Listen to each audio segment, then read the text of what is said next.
प्रयागराज महाकुंभ में सुरक्षा कर्मी मौके पर ना पहुंचे और कुछ ही देर में लोगों की लाशों का ढेर लग चुका था और घायलों की चीखें आसमान में गूंज रही थीं। भगदड़, एक परिवार की दर्दनाक दास्तान। इस कहानी को शुरू करने से पहले आप हमेशा अपनी जीवन में सक्रिय रूप से परिवार में शामिल रहे और एक साथ गतिविधियां करने के लिए समय निकाले। और हमारे प्यारे दोस्तों, वीडियो को लाइक, चैनल को सब्सक्राइब कर ले। प्रयागराज, जिसे पहले इलाहाबाद के नाम से जाना जाता था, वह स्थान है जहां हर 12 साल में महाकुंभ का आयोजन होता है। यहाँ गंगा, यमुना और अदृश्य सरस्वती का संगम होता है, जिसे त्रिवेणी संगम कहते हैं। महाकुंभ का आयोजन सनातन धर्म के अनुयायियों के लिए बेहद पवित्र और विशेष महत्व रखता है। लाखों श्रद्धालु यहाँ स्नान करके अपने पापों का प्रायश्चित करते हैं और मोक्ष की प्राप्ति की कामना करते हैं। इस बार का महाकुंभ भी बहुत भव्य तरीके से आयोजित हो रहा था। दूर दूर से लोग अपने परिवार के साथ महाकुंभ में स्नान करने के लिए आए थे। यह आयोजन न केवल धार्मिक महत्व रखता है, बल्कि सामाजिक दृष्टि से भी बड़ी घटना होती है, जहां लोग एकत्रित होते हैं, एक दूसरे से मिलते हैं, अपनी आस्थाओं को साझा करते हैं। अजय और उसकी पत्नी सुनीता अपने 2 बच्चों रोहित और स्नेहा के साथ वाराणसी से प्रयागराज महाकुंभ में स्नान करने आए थे। उनका यह यात्रा बहुत ही भावनात्मक और धार्मिक। अजय के परिवार में पीढ़ियों से कुंभ में स्नान करने की परंपरा थी। यह पहला मौका था जब अजय अपने बच्चों को लेकर इस महान आयोजन में शामिल हो रहा था। उसके दिल में बहुत खुशी और उमंग थी कि वह अपने पूर्वजों की इस परंपरा को आगे बढ़ा रहा है। उन्होंने वाराणसी से प्रयागराज तक की यात्रा ट्रेन से की थी। यात्रा के दौरान उन्होंने अन्य यात्रियों से भी बातचीत की, जिनमें से अधिकांश लोग महाकुंभ में ही स्नान करने जा रहे थे। सबकी बातों में एक ही विषय था, त्रिवेणी संगम में स्नान करने का महत्व और उसके लाभ। सुनीता ने बच्चों को संगम के बारे में बताया और उनके सवालों का जवाब दिया, जैसे माँ, गंगा में स्नान करने से पाप कैसे धुल जाते हैं और क्या हमें वहाँ भगवान भी मिलेंगे। परिवार के हर सदस्य के मन में अलग अलग उम्मीदें और विश्वास थे, लेकिन एक बात स्पष्ट थी, यह यात्रा उनके लिए आध्यात्मिक और धार्मिक दृष्टिकोण से अत्यंत महत्वपूर्ण थी। जब अजय और उसका परिवार महाकुंभ के मेले में पहुंचा तो चारों तरफ अद्भुत दृश्य थे। लाखों की संख्या में श्रद्धालु हर दिशा से आ रहे थे। सड़कों पर भगवा वस्त्रधारी साधु संत, गायत्री मंत्रों का उच्चारण करते पंडित और विभिन्न धार्मिक समूहों के लोग अपने अपने झंडे लिए हुए। अजय और सुनीता के मन में एक अलग ही उत्साह था। वे इस माहौल को देखकर अभिभूत थे। उन्होंने अपने बच्चों को कमर पकड़ रखा था ताकि भीड़ में वे खो न जाएं। संगम का दृश्य तो और भी अद्भुत था। गंगा, यमुना और सरस्वती का संगम अद्वितीय था।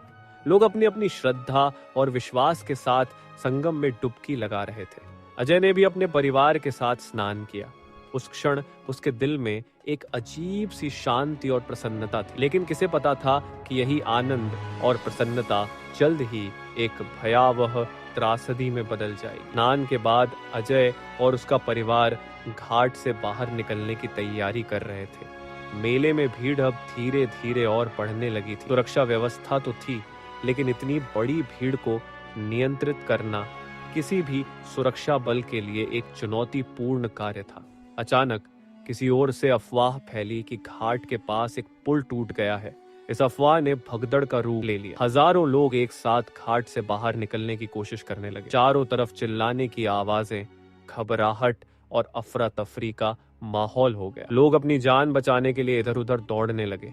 अजय ने तुरंत सुनीता का हाथ पकड़ा और बच्चों को अपने करीब रखने की कोशिश की, लेकिन भीड़ इतनी ज्यादा थी कि कुछ ही पलों में वे अपने बच्चों से अलग हो गए। अजय और सुनीता ने रोहित और स्नेहा को भीड़ में ढूंढने की कोशिश की, लेकिन चारों तरफ लोगों का सैलाब था। बच्चों के चीखने चिल्लाने की आवाजें, लोगों का एक दूसरे पर गिरना और भगदड़ में मरने वालों की दिल दहला देने वाली चीखें चारों ओर गूंज रही थी। अजय और सुनीता अपनी पूरी कोशिश कर रहे थे कि वे अपने बच्चों तक पहुंच सकें, लेकिन हर बार उन्हें धक्के लगे और वे पीछे धकेल दिए गए। लोगों के पैर के नीचे कुचले हुए शव, फटे हुए कपड़े और टूटी हुई चप्पलें रास्ते में बिखरी पड़ी थी। अचानक सुनीता का पैर किसी चीज से टकराया। जब उसने नीचे देखा तो उसकी आंखों के सामने अंधेरा छा गया। वहां उसका अपना बेटा रोहित बेहोश पड़ा था। सुनीता ने रोहित को उठाने की कोशिश की, लेकिन उसके शरीर में कोई हरकत नहीं थी। उसकी आंखें बंद थीं और शरीर ठंडा हो चुका था।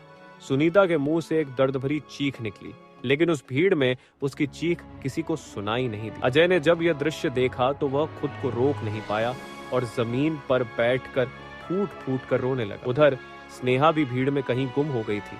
सुनीता ने अपने बच्चे को एक बार फिर से आवाज लगाई, लेकिन उसकी आवाज भीड़ में खो गई। कुछ ही देर में पुलिस और सुरक्षा कर्मी मौके पर पहुंचे और लोगों को संभालने की कोशिश की, लेकिन तब तक बहुत देर हो चुकी थी। लाशों का ढेर लग चुका था और घायलों की चीखें आसमान में गूंज रही थीं। अजय ने अपने बेटे की लाश को अपनी गोद में उठाया और बार बार उसे पुकारने लगा, रोहित उठो बेटा, हमें घर जाना है। लेकिन रोहित हमेशा के लिए शांत हो चुका था। सुनीता ने अजय को संभालने की कोशिश की, लेकिन उसकी खुद की हालत ऐसी थी कि वह खुद को भी संभाल नहीं पा रही। दोनों के दिलों में एक ही सवाल था, स्नेहा कहाँ है? सुरक्षा कर्मियों ने भीड़ को नियंत्रित करना शुरू किया और घायलों को अस्पताल पहुंचाया जाने लगा।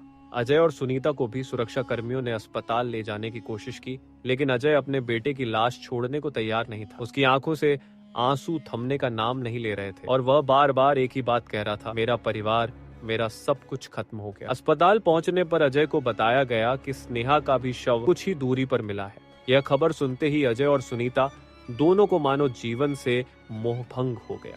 दोनों ने अपने बच्चों को खो दिया था और उनके दिलों में गहरा घाव लग चुका था। अजय और सुनीता के लिए यह त्रासदी एक ऐसा झटका थी जिससे उबर पाना बेहद मुश्किल था। जो यात्रा वे अपने बच्चों के साथ एक धार्मिक और आध्यात्मिक अनुभव के लिए आए थे, वह उनके लिए जीवन की सबसे बड़ी त्रासदी में बदल गई। अस्पताल में अजय और सुनीता ने अपने बच्चों के शवों को आखिरी बार देखा। दोनों का दिल टूट चुका था। अजय का हृदय बार बार यह सवाल कर रहा था कि आखिर यह हादसा क्यों हुआ, उनके बच्चे किस गुनाह की सजा भुगत रहे थे। महाकुंभ के इस अद्भुत और धार्मिक आयोजन में इतने सारे लोगों की मृत्यु ने सभी के दिलों को झकझोर कर रख दिया था। प्रशासन द्वारा बाद में इस हादसे की जांच की गई, लेकिन अजय और सुनीता के लिए यह सब अब बेकार था। उनके जीवन में अब केवल खालीपन और अंतहीन दुख बचा था। इस हादसे के बाद अजय और सुनीता ने एक दूसरे का सहारा बनने की कोशिश की। उन्होंने तय किया कि वे अपने बच्चों की यादों के साथ आगे बढ़ेंगे,